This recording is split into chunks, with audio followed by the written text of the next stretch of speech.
Film की शुरुआत में हम एक 16 साल की लड़की को देखते हैं जिसका नाम मरी होता है, जो समंदर किनारे बने एक छोटे से गांव में रहती है, जहां सब लोग तकरीबन गुजारा करने के लिए फिशिंग करती हैं, यानी मछलियां पकड़ने का काम। अभी फिलहाल वो अपने चेकअप के लिए एक डॉक्टर के पास आई थी, क्योंकि अचानक ही पता नहीं कैसे इसके जिस्म पर एक अजीब सा निशान बन गया था। हालांकि इसे चोट भी नहीं लगी थी। डॉक्टर अच्छे से उसका चेकअप करता है, खास तौर पर उसके नाखून और दांतों को, फिर कहता है कि डरने की जरूरत नहीं है, वो खतरे वाली बात नहीं है, इस निशान पर इतना ध्यान ना दो, ये जल्द ठीक हो जाएगा। मरी जब घर आई तो हम इसकी फैमिली को देखते हैं, जिसमें उसके सिर्फ मोम डैड थे। उसकी मोम की हालत ठीक नहीं थी, क्योंकि वो पैरालाइज थी, यानी कि अपाहिज, चल फिर नहीं सकती है, ना ही बोल सकती है, हर वक्त व्हीलचेयर पर ही रहती है। इसीलिए उन्हें खाना खिलाना, नहलाना, कपड़े बदलवाना, सब कुछ मरी ही करती है। रात को जब वो सोने की तैयारी कर रही थी तो उसकी नजर अपने सीने पर गई, जहाँ वो अजीब सा निशान बना था। वो निशान कम होने की बजाय अब और बढ़ता जा रहा था। और फिर ऐसी कुछ दिन और गुजर गए और अब क्योंकि मरी थोड़ी बड़ी हो चुकी थी और उनकी मानी हालात भी बस ठीक ही थी, खास अच्छी नहीं थी, तो इसीलिए वो एक फिश फाइट पर जॉब करना शुरू कर दी थी, जहाँ पर मछलियाँ पैक की जाती थी। आज जॉब पर उसका पहला दिन था, जहाँ काम उसे फिश फाइट का मैनेजर सिखा रहा था।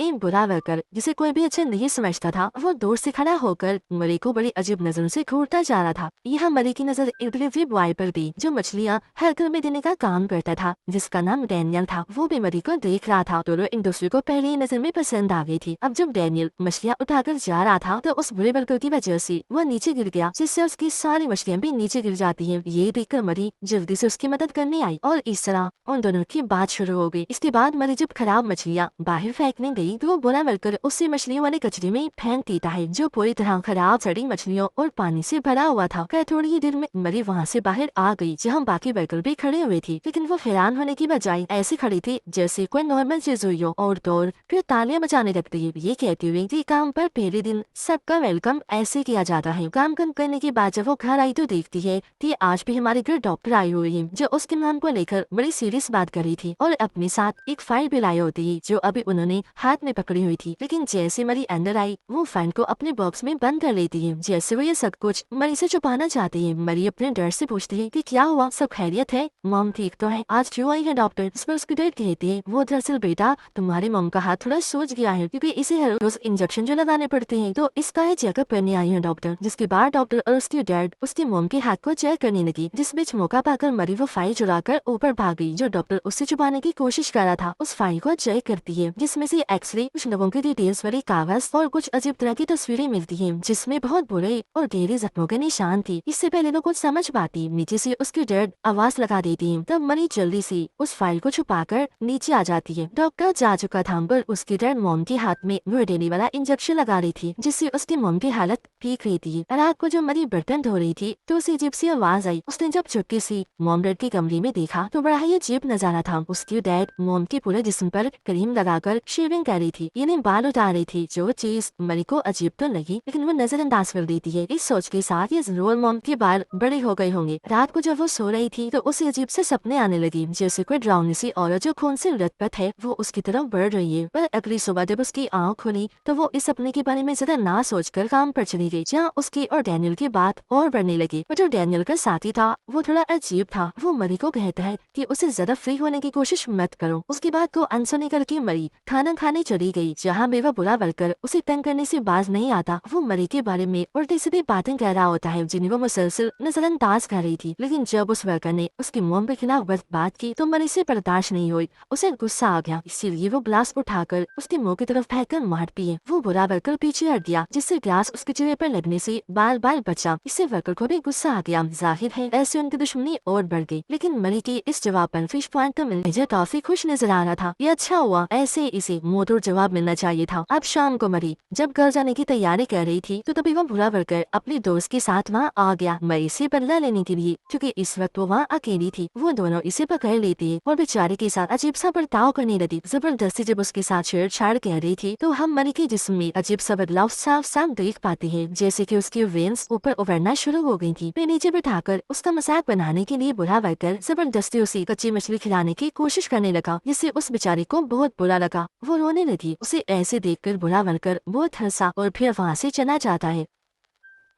घर आकर भी वह दुखी नजर आ रही थी क्योंकि जो आज उसके साथ हुआ उस बारे में ही सोच रही थी। लेकिन जब उसने शीशे में खुद को देखा उसके जहन से एकदम ये सोच निकल गई क्योंकि सीने पर जहाँ निशान था वहाँ अब बाल हो गई थी। उसे फिक्र होने लगी क्योंकि जाहिर है ये नॉर्मल चीज तो बिल्कुल भी नहीं थी। उसे गुस्सा आने लगता है जिस वजह से वो बाथरूम में बेकाबू हो जाती है, अजीब तरह से इधर उधर खुद को मारने लगी। अब उसके इतना गुस्सा करने पर दोबारा से उसका जिस्म बदलने लगा, जैसे उसकी हड्डियाँ उभर कर ऊपर आ रही हूँ, अपनी शेप और जगह बदल रही हूँ। लेकिन तभी बाहर उसे अपने डैड की आवाज सुनाई दी, इसलिए वो खुद पर जैसे तैसे काबू पा लेती है। अगले दिन जब वो अपनी मोम को बाहर सैर करवाने लेकर गई तो तभी मार डैनियल आ गया जो मरी की मोम से हाथ मिलाता है, लेकिन उसकी मोम उसका हाथ ही पकड़ लेती है, छोड़ने का नाम ही नहीं लेती। पर वो बड़ी मुश्किल से अपना हाथ वापस ले ही लेता है। घर आने के बाद वो रोजाना की तरह अपनी मोम को खाना खिलाने लगी, पर आज पहली बार वो काम ठीक से नहीं कर पा रही थी क्योंकि सारा खाना उसके मोम के मुंह पर लग जाता है। वो ऐसा जानबूझ के कर रही थी क्योंकि रोज रोज ये करके वो तंग आ चुकी थी, उसे गुस्सा आ रहा था। तो आज वो अपनी मोम के साथ ही ये सलूक करने लगी, खाना वो खिलाने की बजाय उनके मुंह पर लगाती रहती है। उसके डैड को ये बुरा लगा तो मरी को वो ऐसे करने से रोकती लगी कि माँ है तुम्हारी, ये क्या फजूल हरकत है। पर यहाँ वो अपने डैड को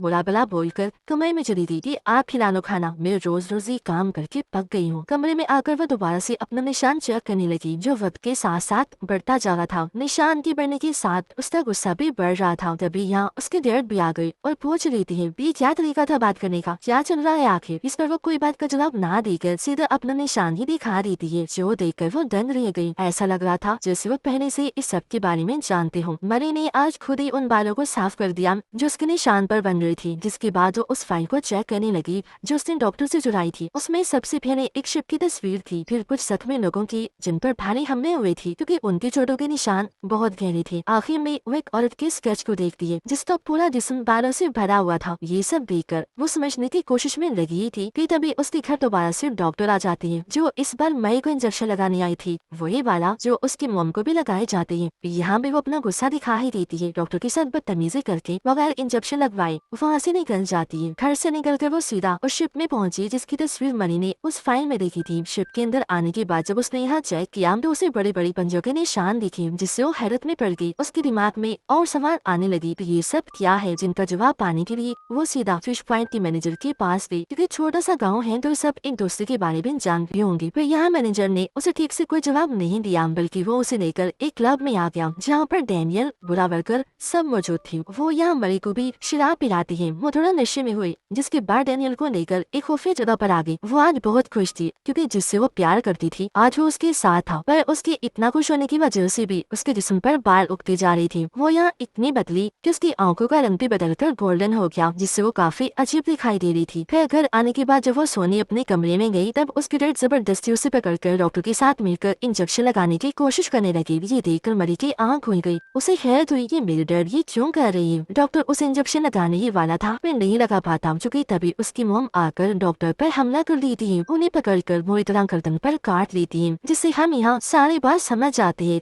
कि असल में उसकी मोम एक वेयरवुल्फ है, यानी आदि इंसान और आदि भेड़िया। और मरी के साथ जो कुछ भी हो रहा है सच में वो उसकी मोम की वजह से ही हो रहा है क्योंकि मरी उनकी बेटी है इसलिए। ये चीज बचपन से ही मरी के अंदर थी, लेकिन जब वो छोटी थी तो कुछ भी पता नहीं चल पाया। अब जब वो बड़ी हो गई है तो उसके सारे असरात दिखने लगे, यानी कि अब वो भी अपनी माँ की तरह वेयरवुल्फ बन रही है। यही वजह है कि उसके डैड बार बार इंजेक्शन लगाने की बात कर रही थी क्योंकि वो जानते थे कि उससे मरी अपने कंट्रोल में रहेगी।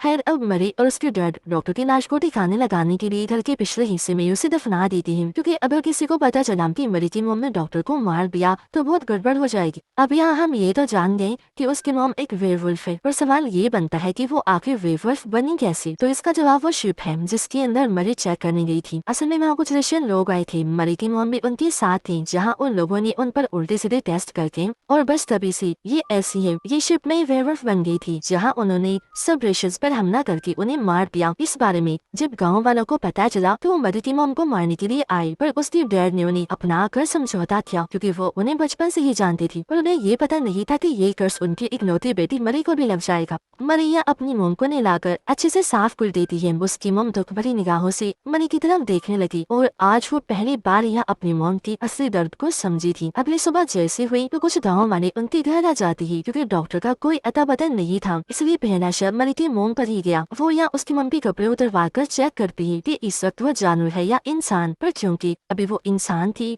तो गाँव वालों को वहाँ से जाना पड़ा। लेकिन वो शक पर इन गाँव से बार बार पीछे मुड़कर उसे देख रहे थे क्योंकि पूरी तरह उन्हें तसल्ली नहीं हुई थी। शाम को मरी काम से जब घर लौटी तो घर का दरवाजा खुला हुआ है। उसे अजीब लगा, इसलिए वह जल्दी से घर के अंदर आकर चेक करने लगी, जहाँ उसे बार टब में अपनी मॉम की लाश दिखी, जो देखकर वो काफी दुखी हो गई। उसे काफी गहरा सदमा लगा। इस बात का डर था वही हुआ। उनके जाने के बाद गाँव वाले चुपके से यहाँ आए और उसकी मॉम को मारने के बाद ऐसे फेंक कर चली गई। मरी काफी टूट गई, रोते रोते अपने डैड को कॉल करती है। तब उसके डर जल्दी से घर आई। अपनी वाइफ की लाश को देखकर वो भी काफी दुख में चली गई, पर अब उन्हें इस बात की फिक्र थी कि अब गाँव वालों की नजर मरी पर होगी। उसकी मॉम का फ्यूनरल किया जाता है, इन्हें दफनाया जा रहा था, जहाँ पर गाँव के सभी लोग आते ही। यहाँ पर मरी और उसके डर बड़ी मुश्किल से खुद को संभाल रही थी, पर जब ये लोग चर्च में थे तो मरी देखती है कि मरी सारे नाखून उखड़ रही है। हालांकि मरी कोशिश कर रही थी, पर उन्हें छुपाना मुश्किल था क्योंकि नाखूनों से निकलने वाला खून हर जगह टपक रहा था। लेकिन फिर आखिर में मरी ने फैसला किया कि अब मैं कुछ भी नहीं छुपाऊंगी, मैं सबको बता दूंगी कि अपने मॉम की तरह मैं भी वेयरवुल्फ हूँ, क्योंकि बेशक मैं एक जानवर बन सकती हूँ पर खुलकर जीने का हक मुझे भी है। दो बटा फिश पॉइंट का मैनेजर उसे सर हिलाकर ऐसा करने से मना कर रहा था क्योंकि वो समझ गया था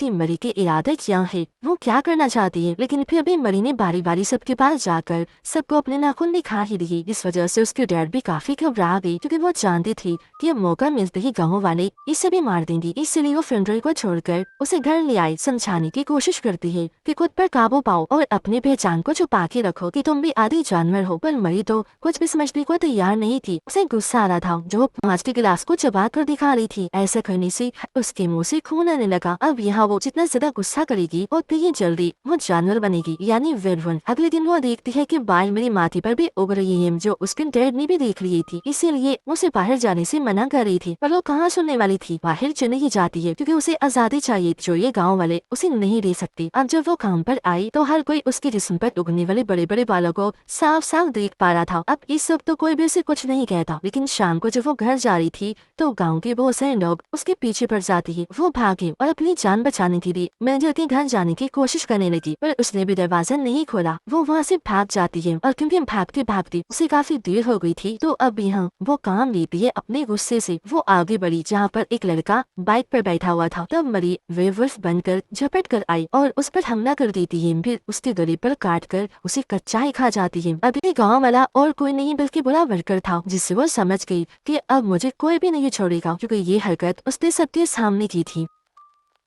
वो सोच रही थी कि गांव वाले अब मुझे मारने के लिए जमा हो जाएंगे, तो वो जल्दी से भागकर खुफिया जगह पर आकर छुप गई, जहाँ तभी उससे मिलने डैनियल आ जाता है जो उसकी मदद करने आया था। कहता है कि तुम्हें यहाँ से भागना होगा क्योंकि पूरा गांव तुम्हें ढूंढ रहा है। अब उन लोगों को अपनी जान का खतरा पड़ गया है, इसीलिए वो तुम्हें मारकर ही चैन की सांस लेंगे, फिर चाहे इसमें तुम्हारी डैडी बीच में क्यों ना आ जाए, वो किसी की नहीं सुनेंगे। आगे डैनियल कहता है यहाँ तुम थोड़ी देर में इंतजार करो, मैं किश्ती लेकर आता हूँ, भी एक साथ हम यहाँ से निकल जाएंगे। और उसके जाने के बाद मरी वहाँ निकल कर अपने घर आ गई। वो अपने कपड़े और मॉम की तस्वीर रखकर निकलने ही वाली थी कि तभी सामने से उसके डैड आ गई, जिसे कहती है कि बेटा इस बार मैं भी तुम्हें नहीं रोकूंगा, जो तुम्हारा दिल चाहे वही करो, किसी की भी मत सुनो और बस आजाद जिंदगी गुजारो। जिसके बाद वो वापस उस खुफिया जगह पर आ गई क्योंकि डैनियल थोड़ी देर में यहाँ आने वाला था। पर वहाँ तो गाँव के कुछ लोग थे जो मनी का ही इंतजार कर रहे थे, जिनमें फिश पॉइंट का मैनेजर भी शामिल था। थोड़ी ही देर में यहाँ डैनियल भी आ गया। देखता है कि वो लोग उसे बेहोश करके अपने साथ ले जा रही है, तो वो भी उनका पीछे करते करते समंदर किनारे आ गया, जहाँ गांव के वो लोग मरी को शिप में बिठाकर समंदर में चले गए। उनका प्लान था कि मरी को मारकर वो समंदर में फेंक देंगे, लेकिन उनके प्लान को खराब करने के लिए डैनियल भी शिप में आ जाता है। वो मरी को आजाद कर देता है, जो अब तक पूरी तरह वेयरवुल्फ में बदल चुकी थी। अब बेशक में जानवर बनी हुई थी, लेकिन उसे सही और गलत की पहचान थी। वो बाहर निकली गाँव वालों का शिकार करने के लिए। उसे पकड़ने के लिए वो लोग जैसे उसके सामने आए, एक एक करके बुरी तरह वो उन पर हमला करके उन्हें खा जाती है, क्योंकि इस वक्त गुस्से की वजह से वो बहुत खतरनाक और खूंखार बनी हुई थी। जहाँ आखिर में उसका सामना हुआ मैनेजर से, जो अब उसके सामने मासूम बनने की कोशिश कर रहा था कि मैंने कुछ नहीं किया, लेकिन मरी सच्चाई जानती थी, इसलिए वो उस पर भी हमला करके उसे काट कर चीर देती है और यहाँ उसने सबको मार दिया। डैनियल उसे ऐसा पाकर उसके पास आने से डर रहा था, क्योंकि जब मरी ने पीछे मुड़ के देखा तो वो बहुत डरावनी लग रही थी, पर वो उसे कुछ नहीं कहती क्योंकि जानती थी कि डैनियल मेरे लिए खतरा नहीं है, बल्कि ये मुझसे प्यार करता है और है इससे, जिससे हम यहाँ समझ पाए कि इसकी तरह इसके मौन को भी अच्छे बुरे का फर्क था कि कौन मेरे लिए खतरा है और कौन नहीं। बेकसूर लोगों को कुछ नहीं कहना, लेकिन फिर भी इन जालिम इंसानों ने अपने बचाव और सिर्फ डर की बुनियाद पर उस बेचारी को हमेशा पैरालाइज करके रखा। अब ये सब मरे करना तो नहीं चाहती थी, पर अपने बचाव में उसे ऐसा करना पड़ा। उसे दुख था, इसीलिए वो रोने लगती है। तब डैनियल उसे गले से लगाकर हौसला देता है और ये लोग उस शिप को लेकर आगे निकल गई एक नई दुनिया बसाने के लिए। और इसी के साथ इस फिल्म की कहानी इधर ही खत्म हो जाती।